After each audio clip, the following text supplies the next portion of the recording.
الميت من الحي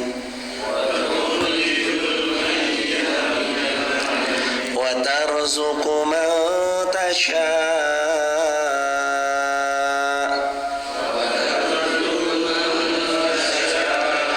بغير حساب لا يتخذ المؤمنون الكافرين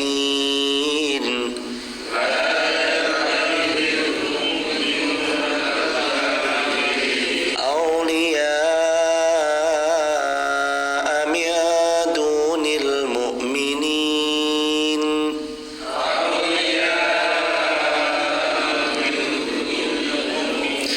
ومن يفعل ذلك فليس من الله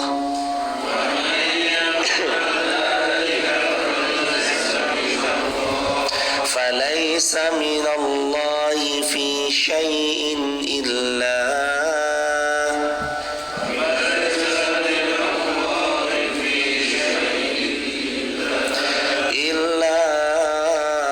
أن تتقوا منهم تقاه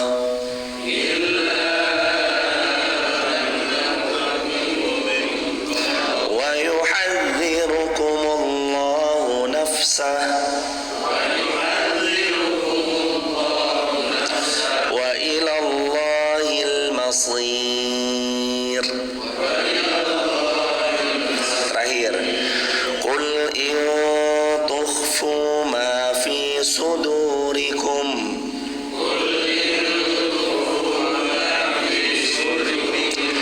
aw tubduhu ya'lamhu Allah wa ya'lamu ma fis samawati wa ma fil ard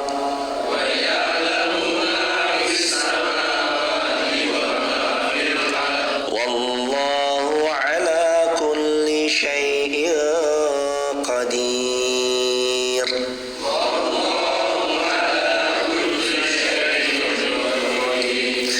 27 Allah berfirman yang artinya engkau masukkan malam ke dalam siang, engkau masukkan siang ke dalam malam, dan engkau keluarkan yang hidup dari yang mati, engkau keluarkan yang mati dari yang hidup, dan engkau berikan rezeki kepada siapa yang engkau kehendaki bi ghairi hisab, tanpa perhitungan. Bagaimana para ulama memandang ayat ini, hadirin jamaah yang dirahmati Allah?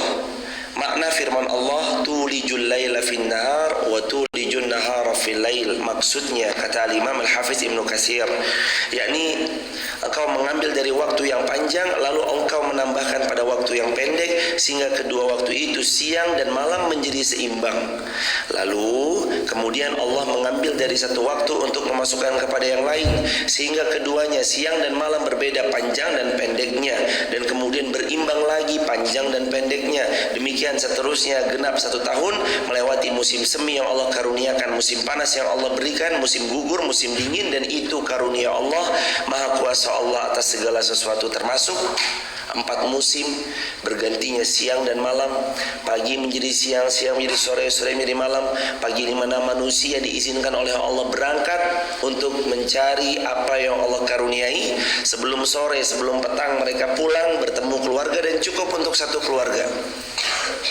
Makanya ada kalimat, kalau kalian haqqa tawakkuli, benar-benar bertawakal sebagaimana burung bertawakal, pergi pagi burung mencari rezeki untuk istri dan anak-anaknya, pulang dia sebelum petang, Allah cukupkan untuknya pada dirinya, istrinya, anak-anaknya, dan keluarganya. Gak ada malam-malam. Masya Allah, tabarakallah. Kita melihat burung terbang, kecuali biasanya mereka terbang di waktu pagi, siang, sore. Sebelum sore mereka udah pulang. Haqqa tawakkuli, dan mereka bertawakal dengan sebagaimana sebenar-benarnya tawakal. Artinya sebenar-benarnya tawakal pernah kita bahas waktu itu pada satu kesempatan. Maksud sebenar-benar tawakal adalah ikhtiar yang terbaik, baru pasrah kepada Allah. Ikhtiarkan dulu yang terbaik, kemudian pasrah kepada Allah. Jadi nggak disebut tawakal, kata Nabi SAW, nggak disebut tawakal orang yang belum berikhtiar yang terbaik. Sebagaimana dalam riwayat yang Nabi SAW mendapati seorang sahabat tidak mau mengikat untanya, terus sahabat bilang, ikat untamu, tawakal Allah. Enggak, biarin, saya udah tawakal sama Allah. Ditinggal sholat, lepas sholat untanya hilang. Sahabat geger, lalu Nabi perintahkan, wahai sahabat, bantu sahabatmu untuk mencari untanya yang hilang. Dicari, ketemu, dibawa untanya di hadapan Nabi SAW. Lalu Nabi mengatakan, bukan seperti itu tawakal. Ikat dulu untamu, baru bertawakal Allah, bertawakal kepada Allah. Jadi konsep sebenar-benar tawakal itu ikhtiarkan yang terbaik, pasrahkan kepada Allah dengan sebenar-benarnya pasrah. Jadi nggak main dikit-dikit pasrah. Jadi nggak main dikit-dikit pasrah, tapi betul-betul haqqa tawakkuli. Hadirin jamaah yang dirahmati Allah, itu kata Imam Ibnu Katsir. Juga ada pendapat yang lain, maksudnya adalah wa tukhrijul hayya minal mayyit, tukhrijul mayyita minal hayy. Maksudnya adalah Allah mengeluarkan tanaman dari bentuk biji-bijian, yang mana bijian itu ditanam di tanah, lalu Allah dengan seizinnya menumbuh suburkan tanaman itu dari akar, lalu kemudian tumbuh tunas, semakin tinggi, ada batangnya kokoh, daunnya rimbun, berbunga, lalu berbuah, buahnya dinikmati, ada bijinya ditanam kembali dan dia tumbuh seperti itu, namanya tukhrijul mayyita minal hayy. Lalu juga ada sebagian yang mengatakan, di mana juga Al-Imam Ibnu Katsir mengatakan di paragraf yang kedua halaman 144, yakni orang-orang beriman mereka mengimani ayat ini, di antaranya Allah mengeluarkan dari yang mati bentuknya telur, lalu terus kemudian telur itu dierami selama 21 hari atau sekian hari. Setelah beberapa lama dia menetas, ada kehidupan yang dipecahkan dari dalam, lahirlah anak ayam. Tukhrijul hayya minal mayyit wa tukhrijul mayyita minal hayy. Hadirin dulu, ada kisah seseorang sering mempertentangkan maha adilnya Allah jemaah. Al-kisah orang ini tuh sering mempertentangkan mana Allah maha adil, mana Allah maha adil. Termasuk kisah ketika beliau berteduh di bawah pohon yang rindang. Jadi beliau berteduh di bawah pohon yang rindang, rindang luar biasa pohonnya. Ketika neduh beberapa menit selang dia berteduh, dia nengok ke atas. Ini pohon segede gini, pohonnya rindang luar biasa, tapi kenapa buahnya kecil-kecil? Allah nggak adil. Harusnya kalau pohonnya rindang sebesar ini, buahnya juga besar-besar. Kata orang itu, masuk suaranya. Harusnya kalau pohon sebesar ini, serindang ini, buahnya juga besar-besar. Allah nggak adil. Dia bilang gitu, karena melihat pohonnya besar, buahnya kecil. Lalu dia pun tertidur di bawah pohon yang rindang tersebut jemaah. Ketika dia tertidur, tiba-tiba buah pohon itu jatuh tepat mengenai keningnya jemaah. Buah yang kecil jatuh mengenai keningnya. Dia terbangun. Apa tadi? Oh, buahnya. Ternyata jemaah yang dirahmati Allah, buahnya jatuh tepat mengenai keningnya. Lalu dia berpikir, maha besar Allah yang maha adil, yang telah menciptakan pohon yang besar ini, buahnya kecil. Saya nggak kebayang kalau buahnya sebesar-besar buah durian jatuh tepat menimpa kening saya, apa jadinya saya? Mati di tempat jemaah. Kalau sebesar-besar buah kelapa, mati di tempat. Apalagi tingginya luar biasa, tahu-tahu buah itu jatuh tepat mengenai kening kita. Ya kalau nggak mati di tempat, minimal PKU.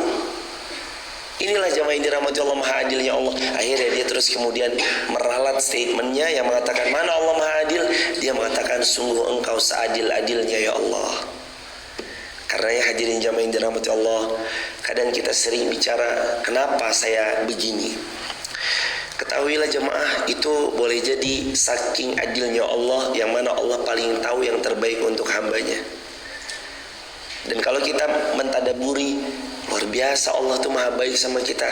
Dari skenario hidup yang pernah kita lewati, pernah kita lalui, yang dulu mungkin ada sebagian jamaah pernah dikucilkan, dihinakan, ditepikan, tak didengar suaranya, atau mungkin ada jamaah yang dibuang dari keluarganya, ada jamaah nggak dicintai sama kakaknya, nggak dicintai sama adiknya, lalu terus kemudian ada jamaah yang tidak diterima ke salah satu universitas idamannya, ada jamaah mungkin gagal menikahnya, ada jamaah mungkin udah sebar undangan tapi terus kemudian gagal dalam membangun rumah tangganya, sudah menikah kemudian bercerai, sudah menikah lagi hamil ditinggal pasangannya, nggak bertanggung jawab, atau beragam macam. Ketahuilah jemaah, cepat atau lambat kita akan tahu sebaik-baik penulis skenario adalah Allah, dan nggak perlu khawatir, takdir kita telah ditulis oleh Allah, zat yang maha baik, yang maha bijaksana atas semua yang telah ditakdirkannya. Makanya ada kalimat wa asa an takrahu syai'an wa huwa khairul lakum wa asa an tuhibbu syai'an wa huwa syarrul lakum. Wa asa an takrahu syai'an wa asa an takrahu syai'an wa huwa khairul lakum wa asa an tuhibbu syai'an wa huwa syarrul lakum wallahu ya'lamu wa antum la ta'lamun. Kalian benci atas sesuatu yang terjadi, tapi boleh jadi itu yang terbaik menurut Allah. Kalian mencintai yang terjadi, belum tentu itu baik untuk kalian menurut Allah. Tapi Allah yang paling tahu, dan kalian gak tahu apapun tentang takdir yang telah Allah tuliskan atas kalian. Tugas kalian tinggal menjalani takdir sebaik yang bisa kalian jalani. Allahu Akbar walillahil hamd. Kembali dalam bahasan tulijul laila fin nahar wa tulijul nahara fil lail wa tukhrijul hayya minal mayyit wa tukhrijul mayyita minal hayy. Dari yang hidup Allah keluarkan yang mati. Seperti ayam bertelur, mati telur, tapi setelah dari telur Allah ciptakan lagi kehidupan. Makanya kalau orang menyebut dirinya mencipta, itu mencipta itu bukan yang seperti hari ini kita mengatakan saya ciptakan ini. Kalimatnya lebih tepatnya mungkin bukan mencipta, tapi kalimat yang lebih tepatnya mungkin adalah saya merakit. Karena semua alat atau semua bahan sudah Allah provide, Allah sediakan, kita tinggal pakai. Yang namanya menciptakan itu dari biji ditanam, tumbuh akar, tunas, batang, daun, rimbun, berbunga, berbuah, buahnya dimakan, dinikmati, menyehatkan, vitamin, ditanam lagi bijinya, terus begitu, berakar, tunas, batang, bunga, buah, terus begitu, buahnya dinikmati, sehat, vitamin, biji ditanam lagi, terus begitu. Itu namanya menciptakan. Dari sperma diterima sel rahim menjadi 40 hari pertama, 40 hari kedua, 40 hari ketiga, fayanfukhu fihi ruh, kata Nabi, ditiupkan ruh setelah 120 hari, bikat bin rizkihi wa amalihi wa saqiyun aw sa'idun wa ajalih. Dicatatkan rezekinya gimana, amalannya gimana, ajalnya kapan, hidupnya sengsara atau hidupnya bahagia, riwayat Bukhari Muslim. Lalu mereka terus kemudian telah Allah titipkan kepadanya tulang belulang, terus ada segala macam daging, segumpal daging, terus sampai usia 9 bulan 10 hari mereka lahir. Itu yang namanya menciptakan. Itu namanya menciptakan, jemaah. Oh, saya yang menciptakan anak saya, pantas kan anak saya ganteng-ganteng. Gak ada urusan kita menciptakan anak kita, jemaah. Apa urusan kita menciptakan anak kita? Nggak ada. Kita cuma diberikan nama Allah kenikmatan bersama pasangan kita, ibadah dalam perihal ranjang, lalu ibadah itu menghasilkan atas seizin Allah istri kita hamil, melahirkan anak pertama, kedua, ketiga, dan seterusnya. Itu namanya menciptakan. Allah yang menciptakan, bukan kita. Jadi bukan menciptakan manusia itu, tapi merakit, memanfaatkan, menggunakan. Kalimat tepatnya itu karena pencipta Al-Khaliq hanya kepunyaan Allah Subhanahu wa taala. Wa tarzuqu man tasya bi ghairi hisab. Pahami baik-baik kalimat ini, jemaah, agar kita mengerti konsep rezeki yang sesungguhnya. Wa tarzuqu man tasya bi ghairi hisab, dan sungguh Allah benar-benar akan beri rezeki kepada siapa yang Allah kehendaki, bi ghairi hisab, tanpa pernah perhitungan. Dunia ini, hadirin, sungguh masing-masing insan rezeki sudah tertakar, tapi bukan berarti masing-masing pihak kita tidak lagi sedikit pun untuk berikhtiar. Enggak. Salah. Nggak boleh dipertentangkan antara syariat dengan takdir Allah. Syariat Islam memerintahkan kita untuk ikhtiar. Takdir Allah lah takaran rezeki yang sudah Allah takar. Jadi jangan dipertentangkan antara takdir dengan syariat.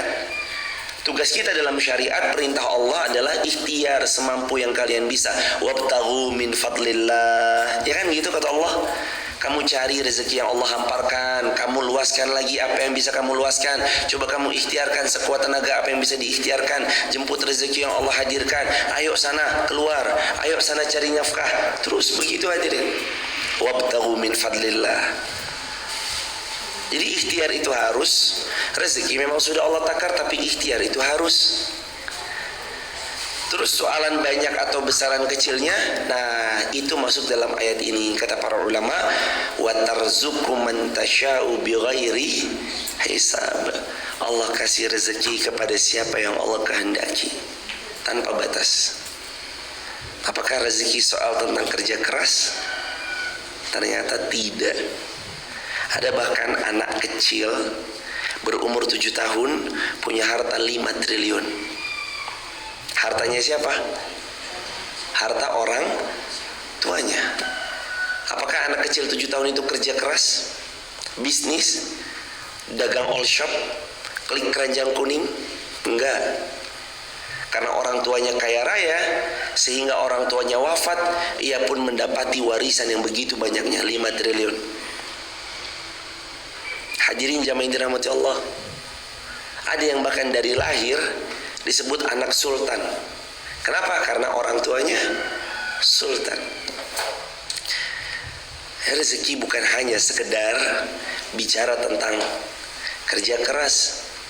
Kita tahu kerja keras salah satu wasilah datangnya rezeki, betul.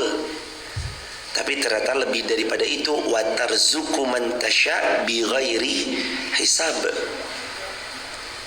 Allah sudah takar rezeki itu dengan tanpa batas bagi siapa yang Allah mau. Maka pahami baik-baik sekali lagi jemaah.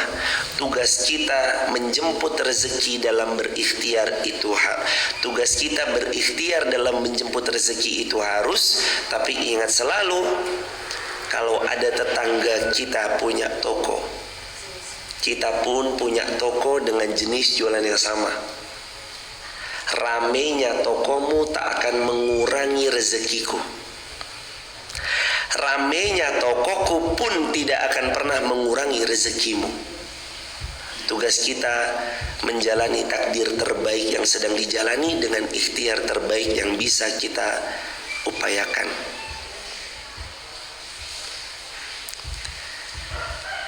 Itu hadirin. Allah bagi rezeki kepada siapa yang Allah mau. Ada orang 24 jam kerja, bisa kalah sama 1 kali orang itu bekerja.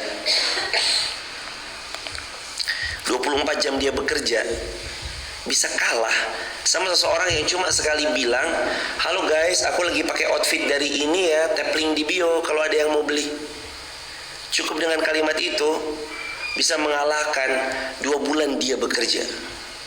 Ada yang bahkan seseorang cukup 1 kali bekerja bisa mengcover kebutuhan kehidupannya 2 tahun lamanya jemaah. Sekali bekerja mengcover kebutuhan hidupnya 2 tahun. Allahu Akbar. Maka soalan rezeki ini bukan tentang membanting tulang. Soalan rezeki ini bukan soalan berangkat pagi pulang pagi lagi, berangkat gelap pulang gelap lagi. Soalan rezeki ini bukan soalan menjadikan kepala jadi kaki, kaki jadi kepala. Rezeki ini tentang takwa kepada Allah Azza wa Jalla, mentaati semua perintah Allah dengan baik. Karena yang bentuknya rezeki itu pasti penuh berkah. Kalau hanya dapat banyak tapi nggak menenteramkan, nggak penuh berkah, hanya dapat sekedar banyak tapi menggelisahkan, hanya dapat sekedar banyak doang tapi nggak datang ridho Allah di dalamnya, justru malah menambah huru hara, keluarga jadi pecah, anak-anak jadi tidak taat, anak-anak tiba-tiba ditelepon polisi ternyata dipenjarakan sebab kasus narkoba. Wal'iyazubillah summa wal'iyazubillahi min zalik. Itu bukan rezeki, tapi itu dunia.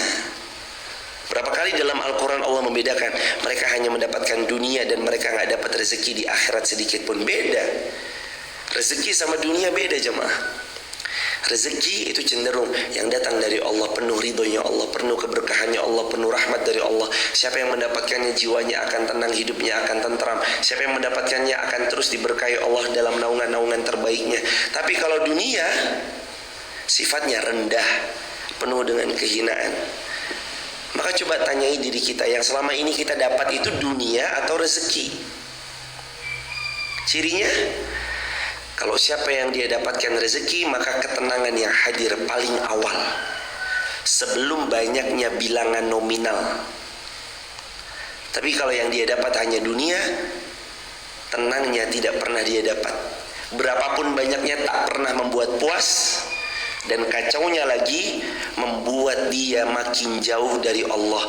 Kalau dia dapatkan itu dalam harta yang digenggamnya, bukan rezeki tapi dunia. Coba lihat, makin banyak uangnya makin taat atau enggak? Makin banyak uangnya, apakah makin dekat sama Allah atau enggak? Makin banyak uangnya, apakah makin banyak derma dan sedekahnya atau enggak? Makin banyak uangnya, makin berkeinginan membuka puasakan orang lain sebanyak-banyaknya atau enggak? Makin banyak uangnya, makin berkeinginan pergi haji atau enggak?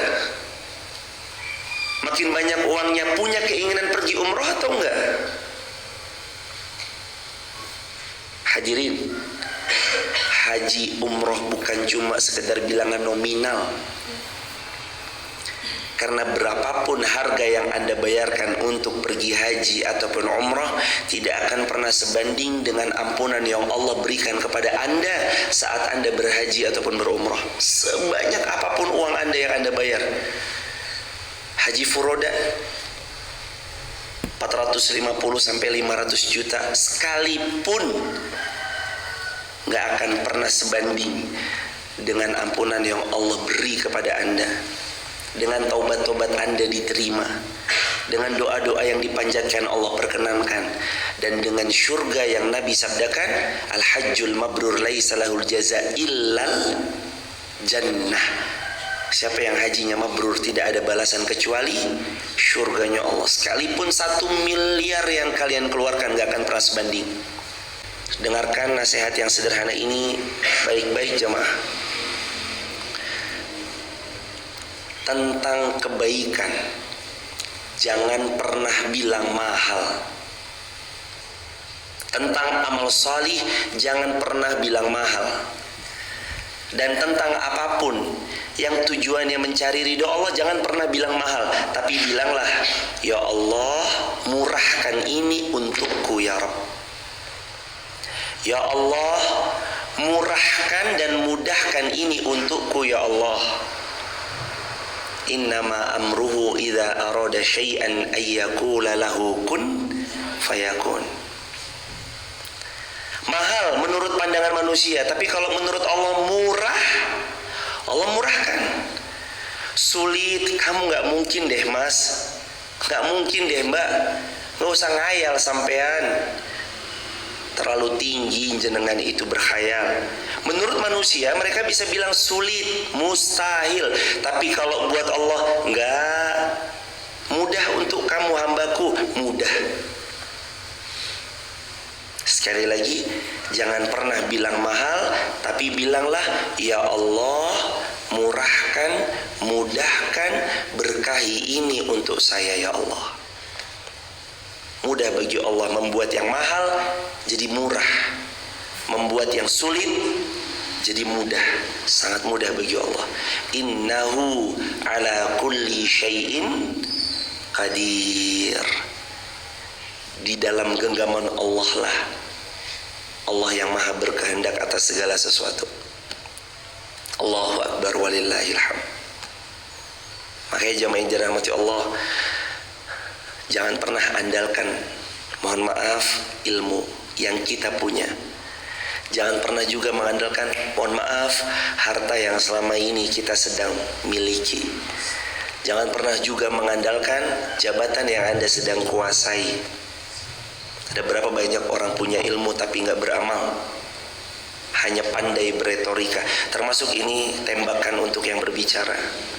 Ada berapa banyak orang punya harta tapi nggak bersedekah, padahal hartanya yang sebanyak itu tidak akan sedikit pun berkurang jika dia mensedekahkan di jalan Allah, kecuali kata Nabi bal yazdad, justru malah bertambah dan malah bertambah. Ada berapa banyak orang punya kekuasaan tapi tak pernah sedikit pun terbesit untuk menolong agama Allah lewat tanda tangannya. Bagaimana seorang pemimpin masuk syurganya Allah? Seorang ustaz, kiai, boleh jadi beliau masuk syurga karena ceramah dan tausiah-tausiahnya. Seorang guru masuk syurga lewat jalur ilmu yang dibagikannya. Seorang pedagang, dia masuk syurga karena harta yang didermakannya. Tapi seorang pemimpin gimana cara masuk syurga?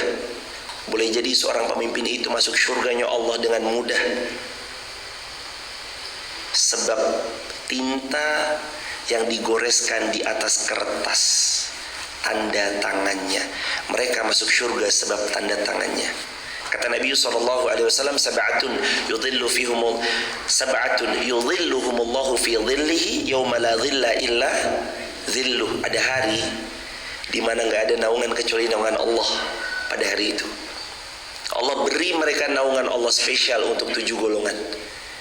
Yang pertama kali Nabi bilang, sebelum 6 rangkaian yang Nabi sebutkan, kata Nabi yang pertama kali masuk syurga, dapat naungan yang begitu hebatnya, al-imamun adilun, imam yang adil. Imam yang adil, jemaah. Allahu Akbar. Semoga Allah karuniai negeri ini pemimpin yang adil, amanah, patuh, tunduk kepada semua syariat-syariat Allah Subhanahu wa taala. Amin ya rabbal alamin. Ayat 28. Jadi tentang watarzuqu man tasya, clear ya jemaah. Rezeki sudah tertakar, tak mungkin tertukar. Tugas kita adalah wajibnya untuk berikhtiar. Tulis di kolom komentar sahabat, rezeki tertakar tak mungkin tertukar. Tugas kita wajibnya adalah berikhtiar, lalu bertawakal kepada Allah. Ayat 28, la yattakhidhul mu'minuna al-kafirina awliya min dunil mu'minin. Allah berfirman, janganlah orang-orang mukmin menjadikan orang-orang kafir menjadi wali dengan meninggalkan orang-orang mukmin yang sebenarnya lebih pantas untuk dijadikan wali atas mereka. Allah, coba diperhatikan bagaimana para ulama menjelaskan ayat ini jemaah supaya nggak salah paham. Allah melarang hamba-hambanya yang beriman kepada Allah untuk menjadikan orang-orang kafir sebagai wali atau pemimpin. 1. 2. Menjadikan mereka sebagai orang yang kalau dalam bahasa sini lebih mudahnya, menjadikan mereka sebagai orang yang mengatur dalam syariat kalian berkehidupan, sedangkan Allah punya syariat. Dilarang. Jadi yang 2000 berapa belas, pada tahun 2000 berapa belas itu pernah viral tentang milih A atau milih B, yang memang sebenarnya dalam ayat sudah ada, la yattakhidhul mu'minuna al-kafirina awliya. Jangan jadikan di luar orang-orang beriman, yakni mereka yang kufur, sebagai aulia, pemimpin-pemimpin kalian. Sebagaimana halaman 145 di paragraf yang pertama berkata Imam Ibnu Katsir, makna wali di situ sebagai pemimpin atau orang yang mengatur hukum syariat dalam kalian berkehidupan. Lalu terus beliau menambahkan, berlebihan mencintai mereka sehingga membuat kalian mengabaikan orang-orang beriman, teramat sangat condong kepada mereka sehingga kemudian kita nggak punya rasa kepada orang-orang beriman. Kemudian Allah mengancam siapa-siapa yang berbuat hal-hal yang barusan disebut, wa may yaf'al dzalik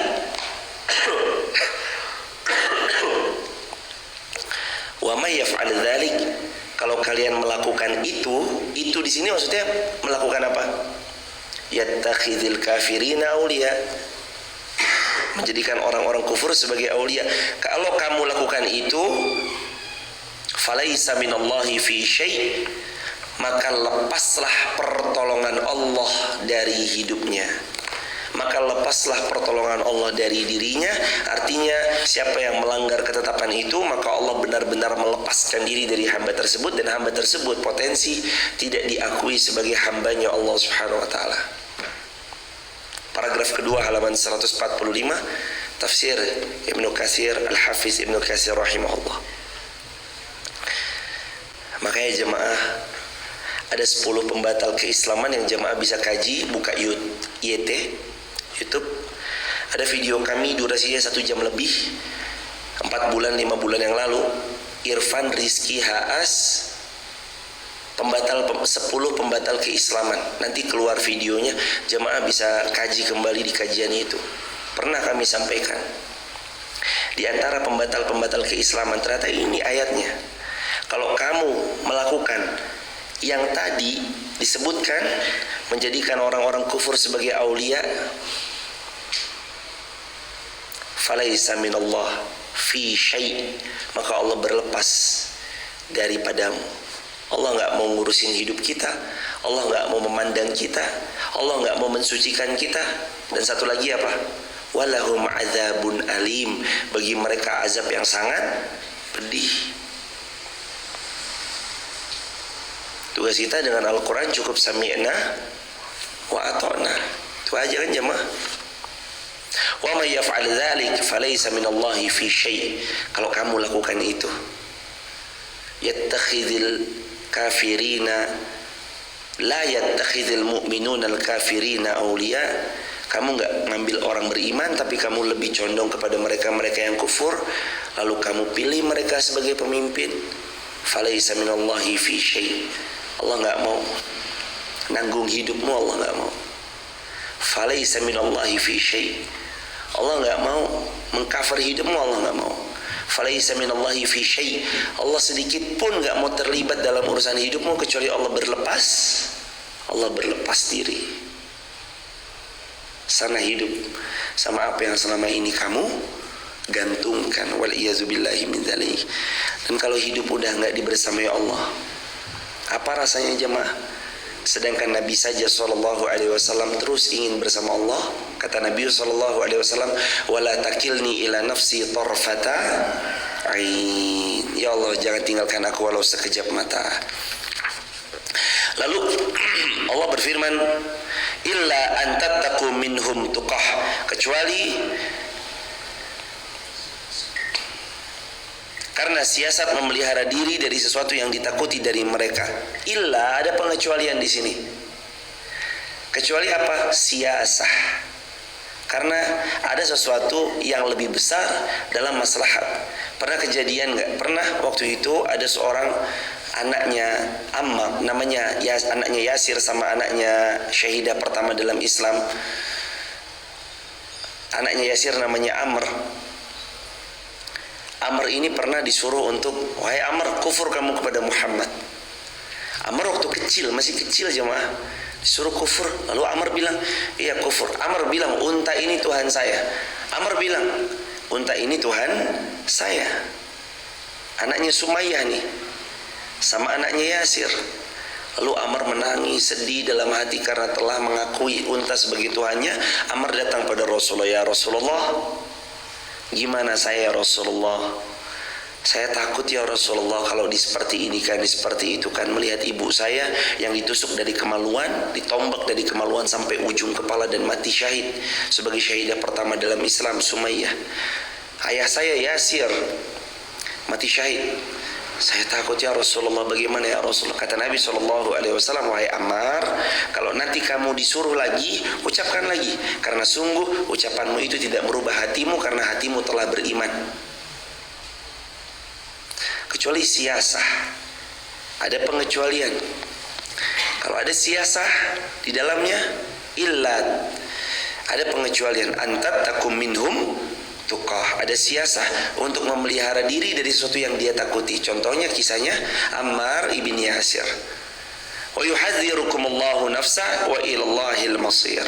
Dan Allah memperingatkan kepadamu terhadap diri dan siksanya, dan hanya kepada Allah sajalah kalian dikembalikan. Allahu Akbar. Walillahil hamd. Hadirin jamaah yang dirahmati Allah, maka kalau ada di antara kita hendak mengambil pemimpin, pilihlah kaum muslimin, pilihlah orang-orang beriman, dan jangan memperbandingkan dengan yang tidak apple to apple. Kadang seringkali kita diperbandingkan dengan perbandingan yang gak apple to apple. Lebih baik mana? Yang muslim tapi korupsi, atau yang non muslim tapi jujur? Ini gak apple to apple kan? Kalimatnya yang jelas. Muslim jujur atau yang non muslim sama jujurnya, jelas. Itu apple to apple. Jadi kadang komparasi yang ditawarkan itu nggak apple to apple, sehingga membuat kadangkala tersudutkan salah satu pihak karena komparasinya nggak apple to apple. Dan statement ayat ini jelas jemaah, arahnya kemana itu udah jelas jemaah. La yattakhidul mu'minina al-kafirin, jangan kamu orang-orang beriman telah mengambil orang-orang beriman al-kafirina aulia, orang-orang kufur sebagai aulia, orang-orang yang kalian jadikan mereka pemimpin, sehingga membuat seluk-beluk hidup kalian diatur oleh mereka, dan sehingga membuat kalian jauh dari syariat-syariat Allah karena mereka berhukum kepada hukum selain Allah. Hadirin, kita cukupkan sampai di sini jamaah kajian kita. Mohon dimaafkan atas segala keterbatasan apa yang kita punyai. Mudah-mudahan Allah ridhoi apa yang sedang kita upayakan. Selamat beribadah, mencari nafkah bagi yang bekerja, berniaga bagi yang berjualan. Semoga Allah ridhoi rezeki yang kita dapati, dan semoga rezeki yang kita dapati bermanfaat bagi banyak umat, mengundang kita menjadi hamba yang lebih taat, lebih dekat dengan Allah Subhanahu wa taala. Barakallahu fikum. Mari jemaah kita tutup dengan hamdalah bersama-sama. Alhamdulillahirabbil alamin. Subhanakallahumma bihamdika asyhadu an la ilaha illa anta astaghfiruka wa atubu ilaik. Jazakumullahu khairan. Rabbana atina fid dunya hasanah wa fil akhirati hasanah wa qina adzabannar wa adkhilna al jannah ma'al abrar ya azizu ya ghaffar ya rabbal alamin. Subhana rabbika rabbil izzati amma yasifun wa salamun alal mursalin walhamdulillahi rabbil alamin. Barakallahu fikum. Salam takzim keluarga di rumah. Assalamualaikum warahmatullahi wabarakatuh.